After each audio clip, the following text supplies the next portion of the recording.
अस्सलाम वालेकुम। आज की जो हमारी वीडियो है इसमें हम बात करेंगे 7 possible reasons why is bamboo turning yellow.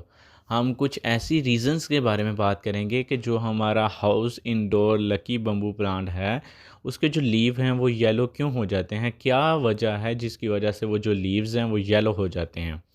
Lecture start करने से पहले मेरी सबसे रिक्वेस्ट है, जिन लोगों ने अभी तक मेरा चैनल सब्सक्राइब नहीं किया वो जल्दी से मेरा चैनल सब्सक्राइब कर लें और बेल आइकन को ऑन करना मत भूलें। सबसे पहले हम बात करते हैं कि बम्बू बम्बू जो प्लांट है इसका जो साइंटिफिक नेम है वो ड्रेसियाना सेंड्रियाना है। ये एक इंडोर हाउस प्लांट है जिसको हम लकी बम्बू प्लांट भी कहते हैं। ये एक पॉपुलर हाउस होल्ड प्लांट है जिसको अगर हम इसकी मेंटेनेंस की बात करें तो इसको बहुत ही कम मेंटेनेंस की ज़रूरत होती है और इसको हम किसी भी विंडो वगैरह में रख सकते हैं क्योंकि इन इसको अपने सर्वाइवर के लिए जो सनलाइट होती है उसकी डायरेक्ट ज़रूरत नहीं होती बल्कि इनडायरेक्ट सनलाइट चाहिए होती है। इसको इतनी सी सनलाइट चाहिए होती है कि वो अपने आप को सर्वाइव कर सकता है। इसको जो है हम अगर हम ग्रो करना चाहें इंडोर प्लांट्स में तो उसको या तो हम किसी गमले वगैरह में करते हैं या हम इनको जो क्या कहते हैं उसको वाटर कंटेनर वगैरह होते हैं उनके अंदर भी कर सकते हैं। और उसके अलावा जो हमारे पास पेबल्स जिसे हम कैंकरियों वगैरह का जो बनाए होते हैं उनके अंदर भी इसको ग्रो कर सकते हैं। लेकिन कभी कभार ऐसा होता है कि जो इसके जो लीव्स होते हैं ना बम्बू के, तो वो क्या कहते हैं उनका जो रंग है वो पीला हो जाता है।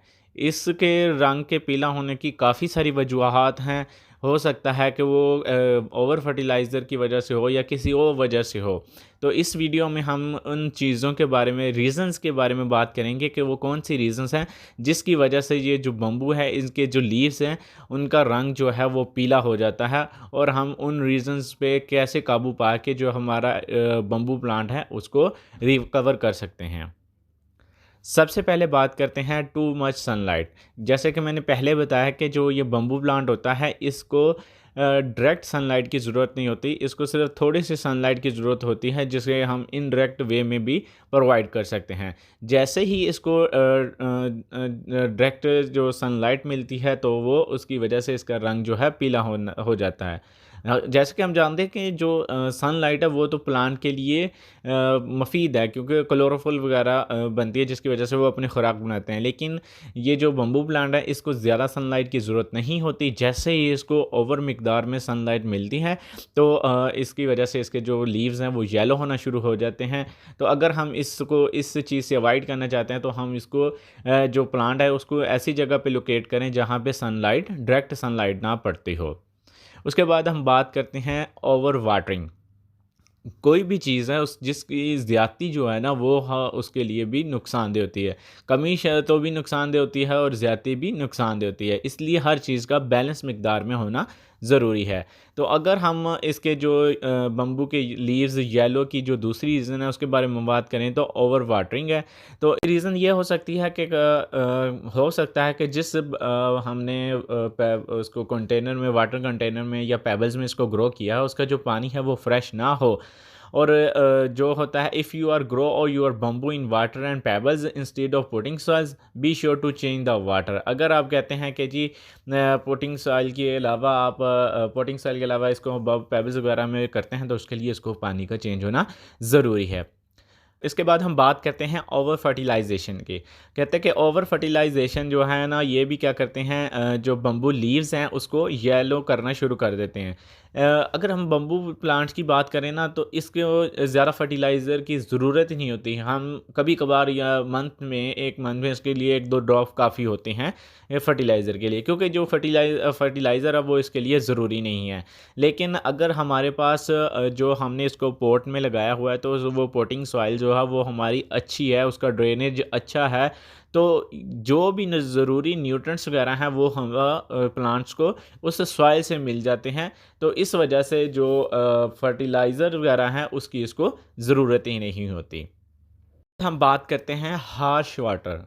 क्या होता है कि जब भी हम अपने जो टैप वाटर है वो यूज़ कर लेते हैं अपने बम्बू प्लांट के लिए, उसमें क्या होता है कि हो सकता है कि उनके अंदर कोई ऐसे केमिकल्स हों जो उस वाटर को सॉफ्टनिंग कर रहे हों या उसकी प्योरीफिकेशन कर रहे हों। अगर तो ऐसे केमिकल उसमें मौजूद हैं तो वो क्या करते हैं जो बम्बू प्लांट है उसके ऊपर नेगेटिवली इफ़ेक्ट करते हैं। तो जिसकी वजह से उसके लीव्स हैं वो येलो होना शुरू हो जाते हैं।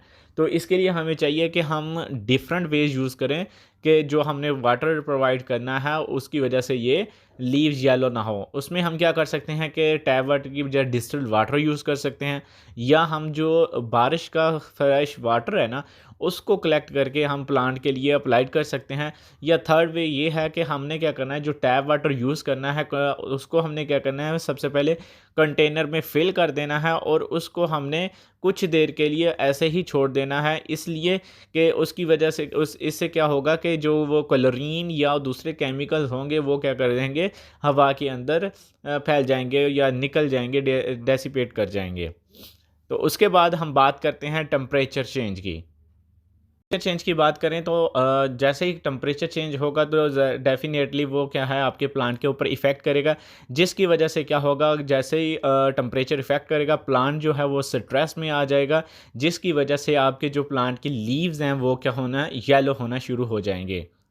जैसे ही अगर हम बात करें कि सडनली इंक्रीज़ हो जाती है हीट, ठीक है, अगर उसका टेम्परेचर जो है वो इनडोर टेम्परेचर जो है वो इंक्रीज़ हो जाता है या आउटडोर टेम्परेचर इंक्रीज़ हो जाता है, तो वो भी क्या करेगा, वो इस पौधे के ऊपर इफ़ेक्ट करेगा। तो इसलिए ज़रूरी है कि आपका जो पॉट है जिसके अंदर आपने अपने बम्बू प्लांट्स लगाए हुए हैं उनको ऐसी जगह पे शिफ्ट कर दें, उनको ऐसी जगह पे रख दें जहाँ पे उनको टेम्परेचर चेंज का इफ़ेक्ट ना फ़ील हो।